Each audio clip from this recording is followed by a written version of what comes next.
네, 오늘은 하이델베르크 교리문답 주의 날 제5주일입니다. 앞서 말씀드린 것처럼 5주일은 이제 두 번째 파트인 우리의 부속에 대한 이제 고백이 시작되는 장입니다. 31절까지 이어지고 사도신경을 중심으로 우리의 고백을 배우는 그런 파트입니다. 먼저 12문 읽겠습니다. 하나님의 의로운 심판에 따라 우리는 현세에서 그리고 영원히 형벌을 받아 마땅한데도 어떻게 우리가 이런 형벌을 면하고 다시 은총을 입을 수 있겠습니까? 하나님은 그의 공의의 만족을 요구하십니다. 그러므로 우리 스스로에 의해서든 또는 다른 이에 의해서든 죗값이 완전히 치러져야 합니다. 13문입니다. 우리 스스로 이런 죗값을 치를 수 있습니까? 도무지 없습니다. 오히려 우리는 날마다 우리의 죗값을 증가시킵니다. 14문입니다. 단지 피조물로서 우리를 위해 죗값을 치를 수 있습니까? 없습니다. 첫째, 하나님은 사람이 범한 죄로 인해서 다른 피조물을 형벌하지 않으십니다. 더구나 단지 피조물로서는 죄에 대한 하나님의 영원한 진노의 짐을 질 수도 없고 다른 피조물들을 거기에서 건질 수도 없습니다. 15문답입니다.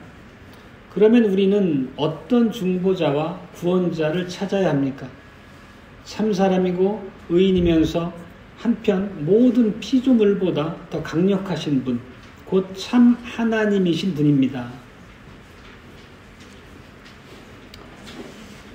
주 예수 그리스도의 사랑하는 형제자매 여러분, 설교를 시작하면서 한 가지 어떤 얘기로 시작을 하고자 합니다. 꽤 오래전이긴 하지만 과격한 이슬람 테러 단체에 억류된 인질에 대한 뉴스를 우리가 자주 듣곤 했었습니다. 한때 우리 교회에 한국 교회에서 파견됐던 선교사가 이런 일을 당한 예도 있었죠. 테러리스트들은 인질의 몸값으로 천문학적인 돈을 요구하기도 하고, 또 때로는 외국의 감옥에 갇혀 있는 자기 동료 테러리스트를 석방하라 요구하고, 또 자기 나라나 이웃 나라에 주둔해 있는 외국 군대의 철수를 요구하기도 하는 그런 일들이 꽤 있었습니다. 근데 우리를 그 상황에 대비해서 우리가 테러리스트에게 억류되어 있는 인질이다 한번 생각해 보십시오. 아니면 우리 가족 중 누군가가 인질이다라고 생각해 보십시오. 그러면 여러분에게 그들이 요구하는 몸값을 지불할 능력이 있습니까? 혹은 설령 내게 큰 돈이 있어서 몸값을 지불하더라도 그들이 얘기하는 대로 외국 감옥에 갇혀있는 그들의 동료들을 석방해 주거나 그들 나라에 주둔해 있는 외국 군대를 철수시킬 수 있는 그런 힘이 우리에게 있습니까? 전혀 그렇지 않을 겁니다. 만약 우리가 그런 상황에 맞닥뜨린다면 정말 우리는 아무것도 할 수 없는 속수무책의 상황이라고 하는 것을 금방 알게 될 겁니다. 실제 그리고 그렇게 포로로 억류된 사람들이 죽는 걸로 모든 사건이 종결되기도 합니다. 이게 단순히 하나의 예일 뿐이지만 우리가 오늘 5주일에서 고백한 바와 대비시켜보면 그 이미지가 아마 비슷한 면이 많이 있습니다. 즉 우리가 하나님 앞에서 죄로 인해 처한 위기가 어떤 상황인가를 이해하는데 조금 현실적인 감각을 줄 수 있다는 의미입니다. 우리가 하나님께서 요구하시는 죄에 대한 대가를 치를 수 있습니까? 아니면 우리의 능력이나 우리가 가진 소위 말하는 사회적 네트워크를 통해서 대안을 마련할 수 있습니까? 실제 우리는 죄에 빠진 비참한 존재로 앞에서 고백한 바 있습니다. 그 의미도 우리가 깊이 살폈습니다. 우리는 엄밀한 의미로 말할 때 죄의 종으로 속박되어 있는 그런 포로와 같은 존재입니다. 영적인 감옥에 갇혀서 도저히 빠져나올 방법이 없는 그런 비참한 지경에 있습니다. 우리가 이것이 성경이 가르치는 우리의 영적 현 주소라고 앞에서 살피고 고백한 바 있습니다. 달리 말하면 우리는 본성적으로 죄의 종이고 마귀의 사탄의 통치하에 있는 비참한 상황입니다. 우리가 죄 가운데 사로잡혀 있다는 얘기는 하나님의 진노가 우리 위에 머물러 있다는 얘기이기도 하고, 또 바꿔 얘기하면 하나님의 공의는 우리에게 그 죄값을 치를 것을 요구하고 있습니다. 요구합니다. 거의 명백하게 우리가 지금 당면한 현 주소, 현실입니다. 과연 우리는 다시 자유롭게 될 소망이 있습니까? 라고 하는 질문이 오늘 5주일에서 하는 겁니다. 우리가 죄로부터 우리를 어떤 방식으로 구원해서 참 자유를 얻게 할 것인가에 대한 게 바로 오늘 그 5주일의 5문답에 반영되어 있습니다. 워낙 우리가 익히 알고 고백해온 바기 때문에 내용 자체가 어렵진 않지만 이 말씀 안에 훈계하는 바를 우리가 오늘 깊이 묵상하고 마음에 새길 수 있길 바랍니다. 첫 번째 대지는 죗값을 지불할 수 없는 우리라는 내용입니다. 우리가 오늘 함께 읽은 49편이 그 내용에 대한 것을 잘 반영하고 있습니다. 시편은 총 150편인데 시편의 내용들을 몇 개 이렇게 주제별로 범주를 묶다 보면 찬양의 시편도 있고 죄를 고백하고 회개하는 시편도 있고 그 다음에 왕의 시편도 있고 저주의 시편도 있고 그렇습니다. 근데 그런 구분을 따르자면 오늘의 시편은 지혜의 시라고 말할 수 있을 겁니다. 실제 내용을 보면 시편이지만 잠언이나 전도서에서 우리가 느끼는 그런 교훈과 매우 흡사합니다. 시편 49편을 이제 펼쳐놓고 하나씩 살피면서 진행하는 게 좋겠습니다. 49편은 죽음의 문제를 다루고 있습니다. 그러니까 죽음의 직면에서 이 땅에 많은 재물을 소유한 부자나 이 땅에 막강한 권세를 가진 권세자들이 과연 그들의 능력을 할 수 있는 게 무엇일까라고 하는 걸 묻고 있습니다. 인생의 의미, 또 인생이 처해 있는 죽음 앞에 그 무능력함에 대한 현 주소를 얘기하고 있습니다. 49편은 이런 말로 시작을 합니다. 만민들아 이를 들으라, 세상 거민들아 귀를 기울이라. 결국 시편의 기자는 자신이 이제 인생들에게 교훈이 될 만한 지혜의 말로 훈계할 텐데 그것들을 묵상해 보시오 라고 세상의 부자들, 가난한 자들, 세상의 귀한 자들, 천한 자들을 모두 지금 불러 모은 것입니다. 이 말씀 앞에. 그리고 결론하기를 빈부귀천을 물어나고 모두가 다 죽을 수밖에 없다. 그것은 부자든 가난한 자든 이 세상을 떵떵거리며 다스리는 권세를 가진 자든 마찬가지라는 것입니다. 인생들 앞에 주어진 시간은 그리 길지 않다는 것을 얘기하고 있습니다. 그러면서 5절에서 매우 의미심장한 말을 하는데 이렇게 얘기합니다. 죄악이 나를 따라 애우는 환난의 날에 내가 어찌 두려워하랴. 이 시편 기자는 두려워하지 않는 근거를 어디에 두고 있나를 우리가 살필 필요가 있습니다. 결국 하나님을 신앙하고 그분의 주권을 철저하게 순복하는 자라면 환난 때에도 우리가 철저하게 침착하게 소망 가운데 인내해야 된다는 얘기입니다. 심지어 죄악이 나를 따라 애울 때에도, 애워쌌을 때에도, 나의 대적이 호시탐탐 내 생명을 노릴 때에도 우리는 전혀 두려워할 필요가 없다는 얘기입니다. 왜 그렇게 할 수 있습니까? 결국 그것은 우리가 고백하는, 우리가 신앙하는 하나님 때문이죠. 우리가 신앙하는 하나님께서 이 우주 그 어느 곳에 어떤 피조물보다도 더 막강하신 분이기 때문입니다. 그래서 시편 기자, 다른 시편에서도 하나님이 어떤 분이신지, 왜 우리가 그 하나님의 다스림 가운데 있는 신실한 백성이 나는 두려워할 필요가 없는지를 고백하는 구절들이 많이 나타납니다. 한 2개 정도 인용을 해보면 56편 11절입니다. 내가 하나님을 의지하였은즉 두려워 아니하리니 사람이 내게 어찌하리이까. 요 시편 118편 6절도 같은 교훈인데 여호와는 내 편이시라 내게 두려움이 없나니 사람이 내게 어찌할꼬. 정말 이게 여러분의 고백인지 한번 생각해 보시기 바랍니다. 우리가 사실 생활 가운데서 다양한 위기 상황을 맞고 사람 관계 안에서 이 세상에 있는 힘의 논리, 힘의 균형 앞에서 사람을 두려워하고 거기에서 끌려가는 예는 누구에게도 경험되는 우리의 연약함이기도 합니다. 아담과 하와가 죄에 빠진 후에 하나님께서 하신 말씀도 우리가 환난의 날에 우리가 안위할 수 있는 그런 근거가 됩니다. 창세기 3장을 보면 여자의 후손과 뱀의 후손 사이에 반립, 적개감을 두겠다고 말씀하십니다. 그리고 뱀의 후손이 여자의 후손의 발꿈치를 상하게 할 것이다 얘기하셨습니다. 이 얘기는 실제 우리가 살아가는 날 동안에 수많은 사탄의 공격으로부터 영적 싸움에 직면하게 되고 많은 경우에 우리한테 큰 어려움을 초래하는 그런 결과로 나타나기도 합니다. 어떤 때는 너무 우리가 처해 있는 현실이 열악해서 사탄이 나를 짓누르고 이긴 것 같아 보일 때도 있고, 악의 세력이 너무 기승을 부려가지고 악이 끝끝내 이길 것 같은 그런 상황도 도래하곤 합니다.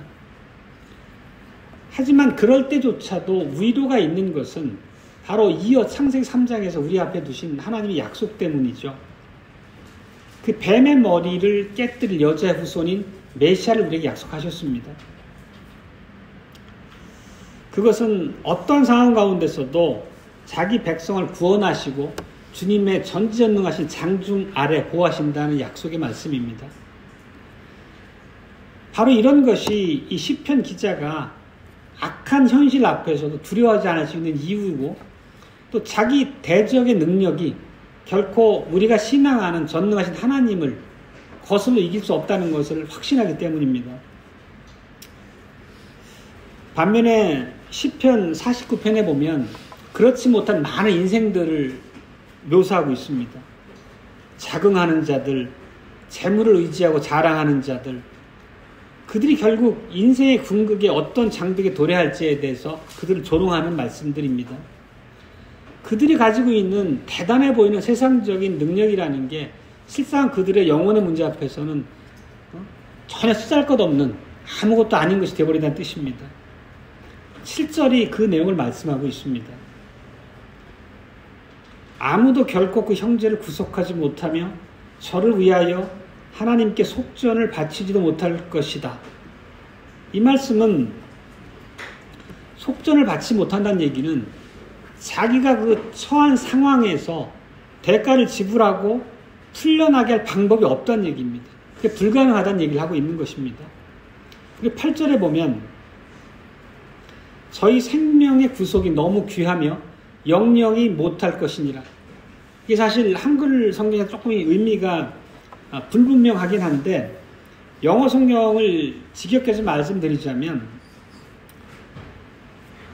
우리 생명의 대가로 치러야 될 값이 너무나 비싸서 어떠한 비용을 지불하더라도 충분치 못하다, 이런 얘기입니다. 결국 우리가 처한 영적인 현 주소를 벗어날 길이 우리에게는 없다는 얘기를 아주 냉정하게 명확하게 고백하고 있는 구절입니다. 그리고 이어지는 구절에 보면 저로 영존하여 썩음을 보지 않게 못할 것이라. 결국은 모든 인생이 다 죽는다는 얘기죠. 자기 능력으로 생명을 이어갈 자가 아무도 없다는 얘기입니다. 그리고 기자는 말하기를 우리 위에 드리워져 있는 죽음은 우리 죄에 대한 하나님의 심판으로 얘기를 합니다. 우리는 그 죄에 대한 대가로 영원한 정죄를 받아 마땅한 자들이라고 얘기합니다. 영원한 정죄를 달리 말하면 우리가 죽어서 영원한 불못인 지옥에 떨어져 영원한 고통 가운데 처할 것이라는 의미입니다. 그것은 예외가 없습니다.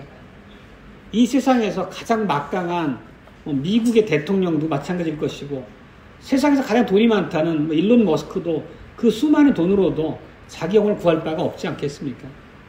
하물며 우리 같은 범인들 입장에서 더할 나위가 없겠죠. 그만큼 오늘 시편이 주는 기자가 기록한 그 교훈은 명확합니다. 이런 기록을 통해 우리가 일견 알 수 있는 것은 우리 앞에 닥친 죽음의 문제가 우리에게 현실적인 문제고 우리는 그 문제를 해결해야만 하는 그런 위치에 있다는 것입니다. 우리가 짊어지고 있는 이 죽음의 형벌에 대해서 어떻게든 대안을 마련하지 않으면 우리의 미래는 선택의 여지가 없다는 것입니다. 그렇다면 우리가 이런 지옥의 형벌을 피하기 위해서 하나님께 무엇을 드릴 수 있습니까? 속전히 하나님께 요구하시는 바 그 대가가 지불되지 않는다면 지옥 심판이 우리 앞에 있는 현 주소입니다. 바로 이런 내용들을 고백하고 있는 게 주의 날 5번째 주일의 그 5문답입니다. 보면 12문답에서는 이렇게 묻고 답합니다. 하나님의 의로운 심판에 따라 우리는 현세에서 그리고 영원한 형벌을 받아 마땅한데도 어떻게 우리가 이런 형벌을 면하고 다시 은총을 입을 수 있겠습니까? 이렇게 답합니다. 하나님은 그의 공의에 만족을 요구하십니다. 그러므로 우리 스스로에 의해서든 또 다른 이에 의해서든 죗값이 완전히 치러져야 합니다. 이것은 간단하게 요약한다면 하나님이 요구하시는 몸값을 충분히 치르지 않으면 구원받을 방법이 없다. 그 얘기를 하고 있는 것입니다. 다른 길은 없다. 이 얘기를 합니다. 하지만 문제는 오늘 시편에서 알 수 있듯이 이 세상의 모든 보화를 다 모으더라도 한 영혼조차 속량할 수 없다는 겁니다. 그만큼 한 영혼의 값어치가 얼마나 귀한지를 얘기하고 있습니다. 그런데 49편에 언급되는 이 세상의 우매한 자들의 모습을 보면 어떻습니까? 자기가 가진 재물이 영영 있을 것 같고 자기가 소유한 모든 재산이 후손에게 대대로 물려져서 자기 3대, 4대 영원히 후손들이 떵떵거리며 이 땅 살 수 있을 것처럼 그렇게 스스로를 기만하죠. 그러다 보니까 자기나 명의, 자기 가족 명의로 되어 있는 통장에 잔액 늘리는 것에 인생의 목표를 두고 이 땅 안에 많은 동산, 부동산을 쌓아 모으는 것에 인생의 목표를 삼곤 합니다. 많은 재물이 나에게 마치 참 인생의 자유를 선물해 줄 것처럼 그렇게 스스로를 기만하죠. 마귀에게 미혹당한 모습이 그렇다는 것입니다. 이것은 착각입니다. 우리가 가진 재물은 사실 궁극적으로 보면 우리 것이 아니라는 뜻입니다. 그리고 분명한 사실은 우리가 얼마 살지 못하고 죽는다는 사실입니다. 그건 누구에게도 예외가 없다는 겁니다. 시편의 표현을 보면 지혜 있는 자도 죽고 미련한 자도 죽고 무지한 자도 죽고 다 죽는다는 것을 말씀합니다. 결국 그렇게 되면 그들이 그렇게 신뢰했던 재물이나 이 땅에 그들이 그렇게 애지중지했던 모든 소유들이 다른 사람에게 끼쳐질 뿐이라는 얘기를 합니다. 존귀한 자들도 장구치 못하고 결국은 멸망당하는 짐승에 불과하다 이렇게 얘기하고 있습니다. 이런 것이 오늘 우리가 읽었던 시편 49편에서 뿐만 아니라 또 잠언에도 이런 맥락의 말씀이 많이 등장합니다.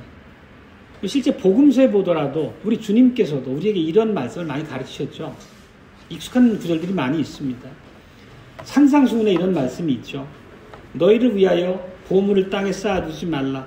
거기는 좀과 동록이 해하며 도적이 구멍을 뚫고 도적질하느니라.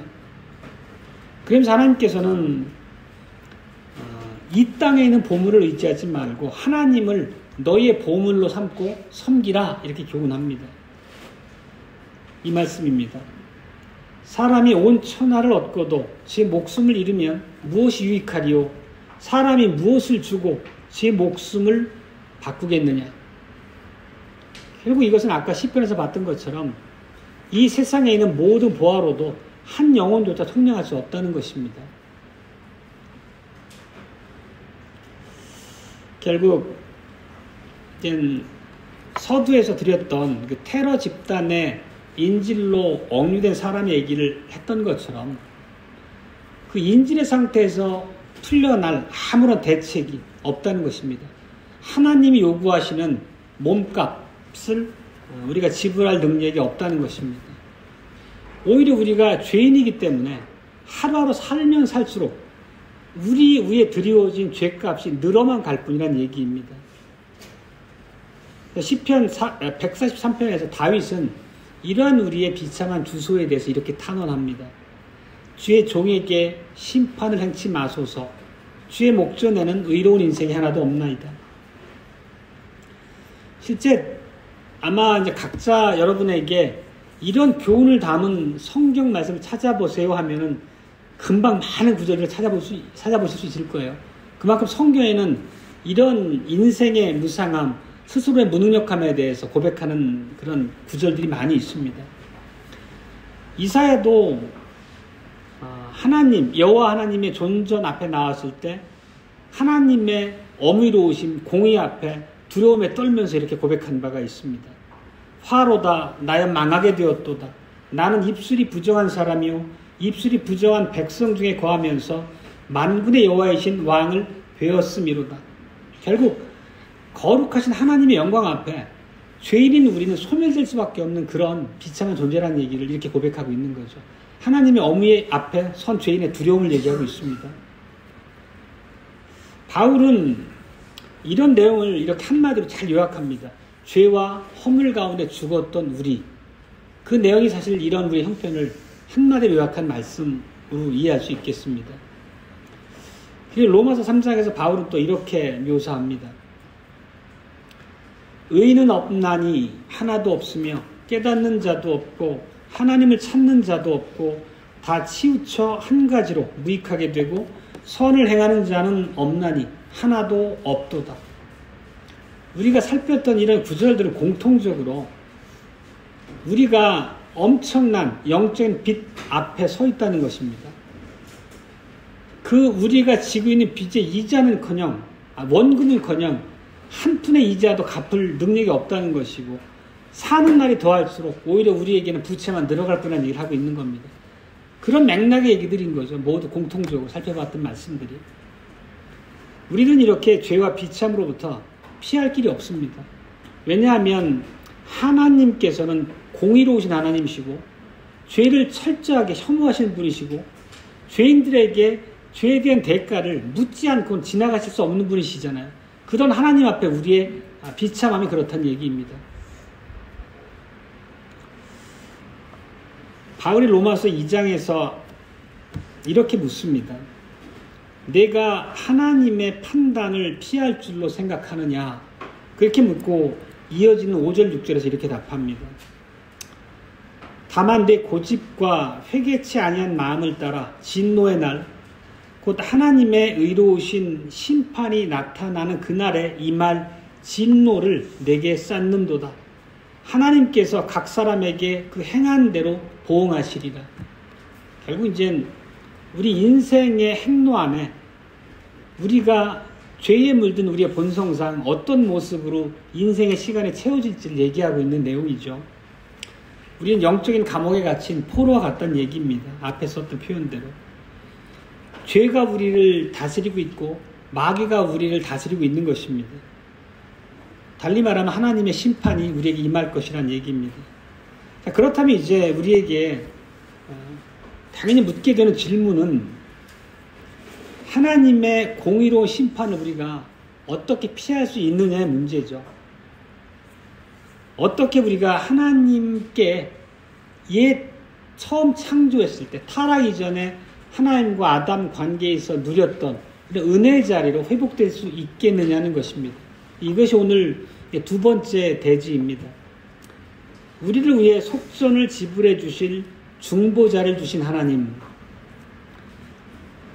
우리가 이 믿음의 내용 자체는 너무 평소에 읽는 말씀 속에서 우리가 읽는 고백문들 안에서 우리의 기도 안에 항상 반복적으로 고백하는 바입니다.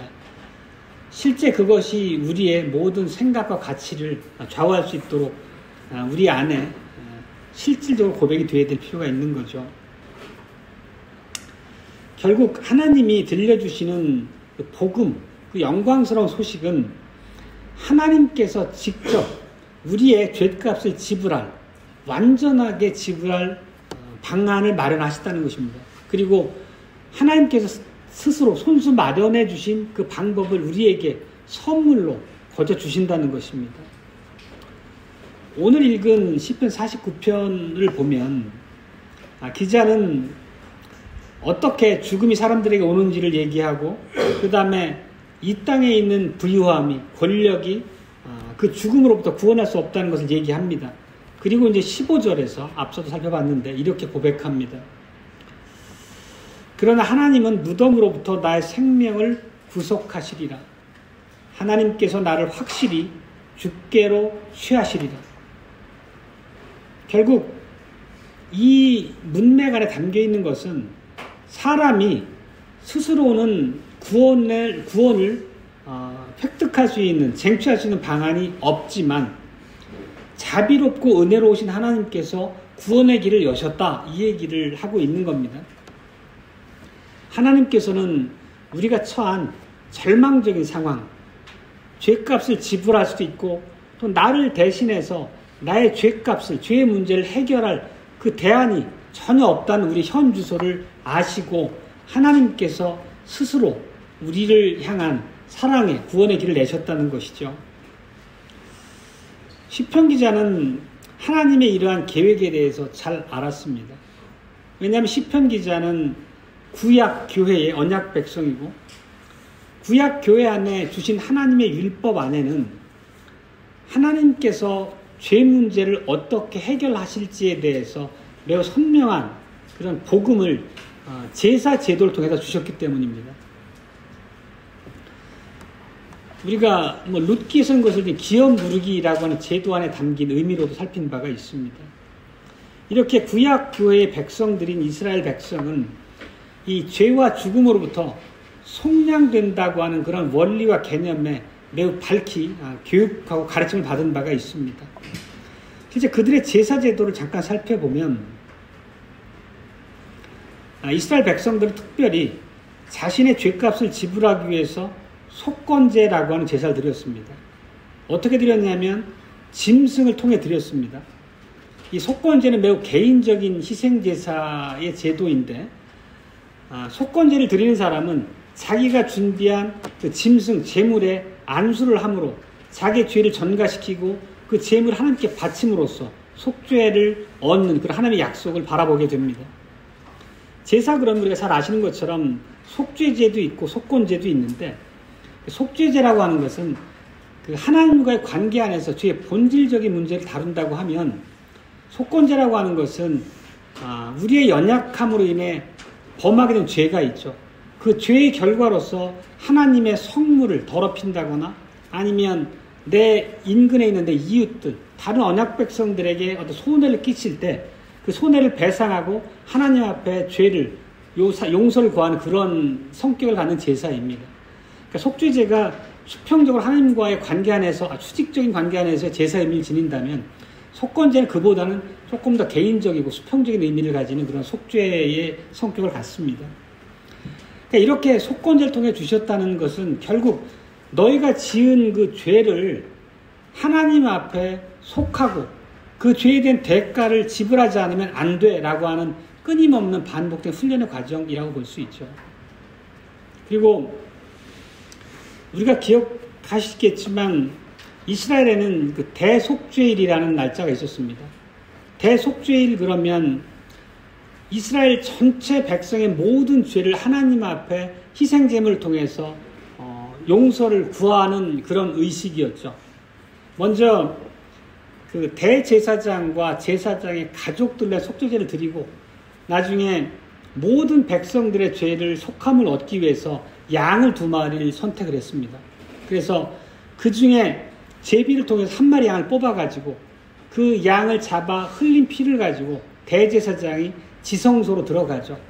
그러니까 지성소에 들어가서 언약궤의 뚜껑, 그 속죄소라고 하잖아요. 그 속죄소에 그 염소의 피를 뿌리는 의식을 거행하고 나오는, 1년에 한 번 대속죄일에 거행하는 속죄제사가 있었죠. 그리고 나서 남은 한 마리의 염소가 있겠죠. 두 마리 염소를 택했으니까. 그 한 마리의 염소를 뭐라고 했죠? 우리가 아사셀을 위한 염소라고 했습니다. 그건 그 염소에는 어떻게 했습니까? 대제사장이 모든 그 언약 백성들의 죄를 고백하고 대제사장이 그 염소에게 안수를 하죠.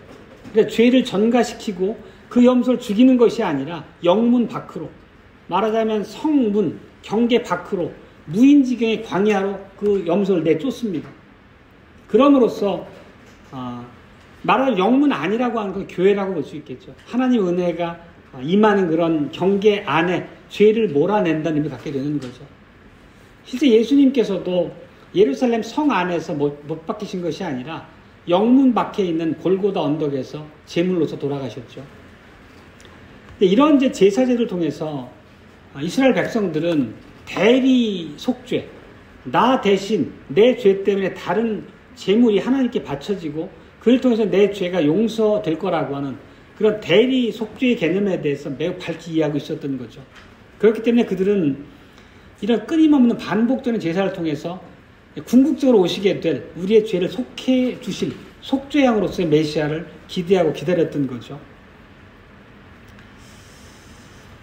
그리고 오늘 우리가 이제 찬송으로 드렸던 이사야서 53장에 보면 고난받는 종을 통해서 우리를 대신한 속죄 제물로 받아주시겠다는 하나님의 약속의 말씀이 담겨 있습니다.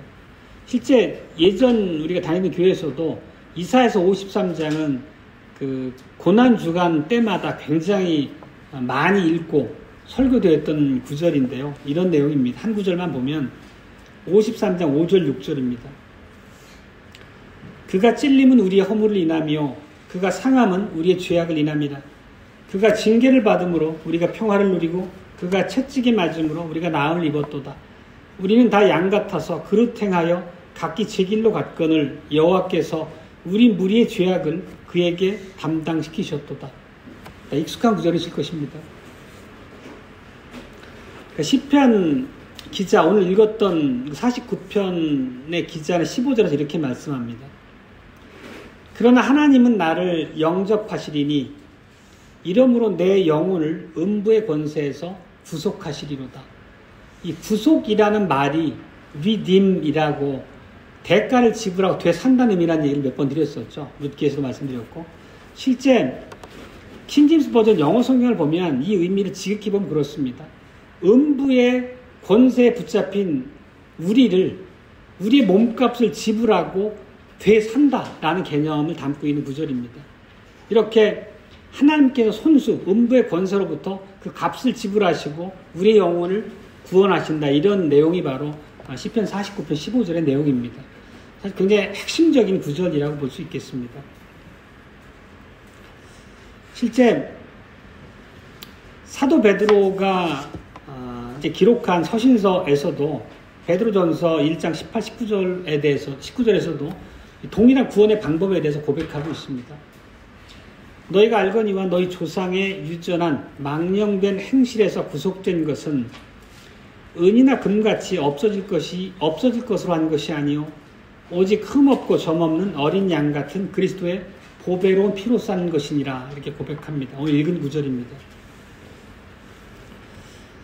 구약에는 하나님이 율법을 통해 주신 제사제도에 따라서 희생제사를 드림으로써 우리가 하나님 앞에 죄 용서를 받는 그런 의식을 치렀다면 더 이상 우리에게는 그런 제사가 필요하지 않습니다. 우리 주님 예수 그리스도께서 영단번에 완전한 희생제사로 우리의 모든 죄값을 완벽하게 지불하셨기 때문입니다. 실제 우리가 항상 그런 말씀 전에도 드렸지만 구속이라고 하는 개념을 우리가 너무 익숙한 단어이지만 그 구속의 의미를 마음에 담고 사실 묵상하면 구속에 담긴 의미가 얼마나 영광스럽고 엄청난지 사실 우리가 놀라지 않을 수 없게 됩니다. 그게 우리가 하나님과의 관계를 맺게 된 은혜의 첫 걸음이죠.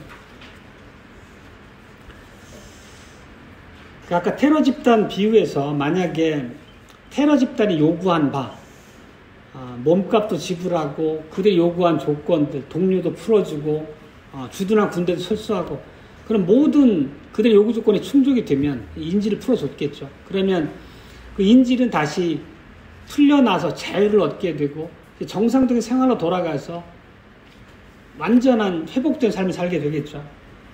그러니까 이런 인질에 풀려난 거가 죄의 인질로 영적인 감옥에 억류되어 있던 우리가 풀려났을 때 영적으로 우리에게 발생한 일이다, 이렇게 말할 수 있겠습니다. 물론 이런 이제 세세한 설명 굳이 필요가 없겠지만 그런 이미지를 우리가 차용해서 알게 되면 그 전과 후의 차이라고 하는 것을 좀 더 확연히 알 수 있을 것 같습니다.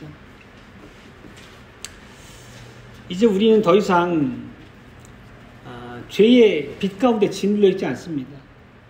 우리를 속박하는 죄가 우리에게 있지 않습니다.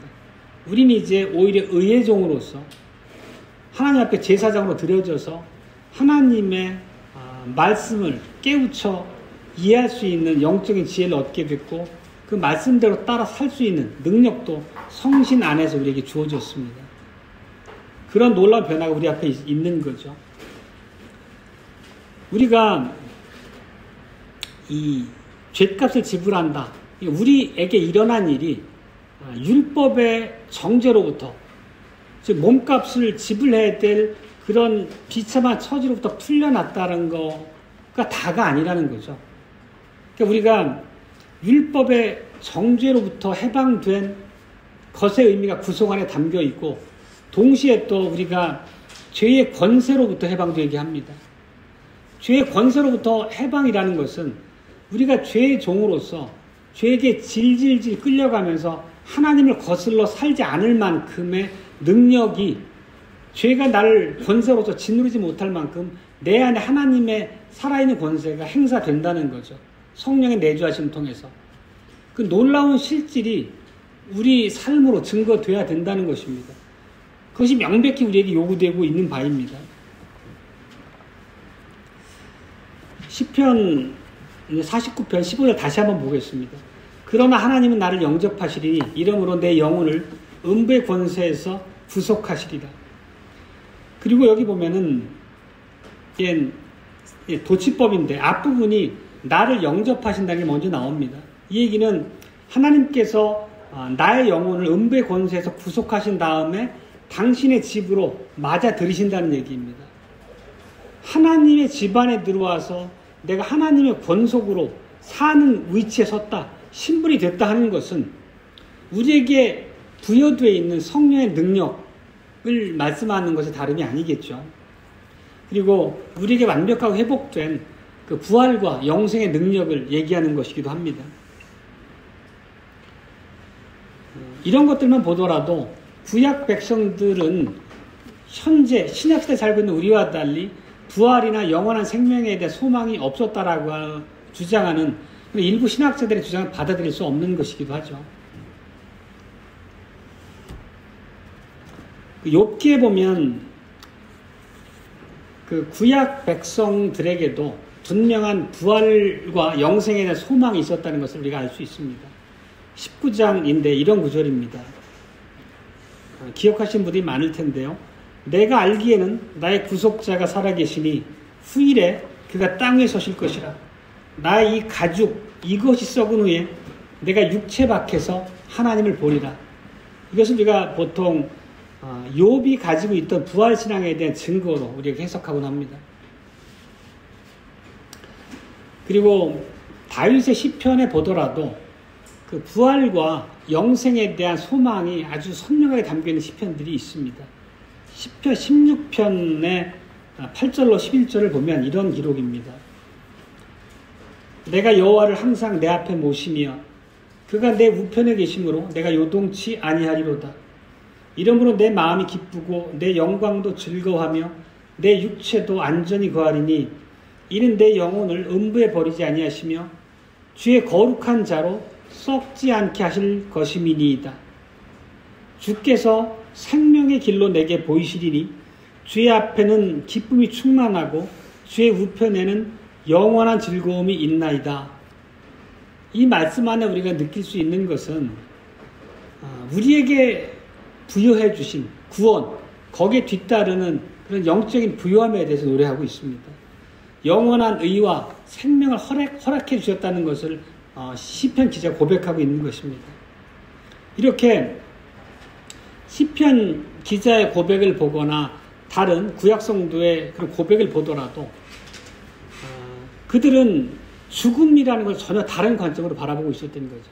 그리고 신약 시대를 살고 있는 우리는 더더군다나 우리가 둘째 죽음으로부터 완벽하게 구원받았다는 것을 알기 때문에 실제 우리가 육신으로 맞게 될 죽음에 대해서 전혀 두려움 없이 그 길을 갈 수 있는 거죠.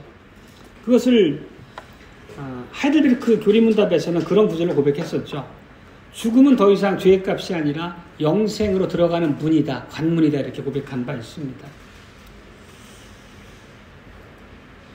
이 모든 것이 우리 주 예수 그리스도께서 대속의 죽음을 죽으시고 우리의 모든 죄값을 속량하심으로 우리에게 선물처럼 주어진 구원의 성격들을 얘기하고 있는 것입니다.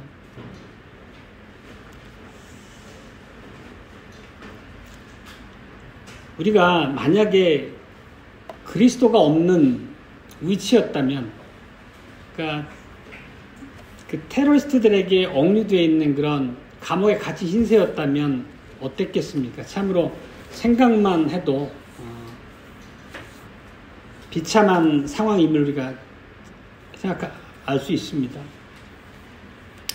하지만 우리 주님께서 우리를 완벽하게 해방시키셨습니다. 그리고 앞서 말씀드린 것처럼 죄의 권세로부터 우리를 자유롭게 하셨습니다. 그 얘기는 우리가 말로써도 행동으로써도 하나님의 언약의 법 앞에 순종할 수 있는 그런 존재들로 우리의 능력을 회복시켜 주셨다는 의미입니다. 생명의 능력이 우리 안에 부여되었다는 것입니다. 그걸 달리 말하면 하나님의 영께서 우리 안에 내주하심으로 하나님의 말씀을 깨닫고 그 말씀에 순종할 수 있는 능력으로 우리를 이끌어 가신다는 약속이 함께한다는 뜻입니다. 그렇다면 이렇게 경이로운 구속의 은혜를 베풀어 주신 우리 주님 그리스도 안에서 성신으로 말미암아 하나님께 날마다 감사하는 삶을 살아야 될 것이 하나님의 언약 백성된 우리들의 마땅한 본분으로 우리가 이해해야 될 것입니다. 아멘.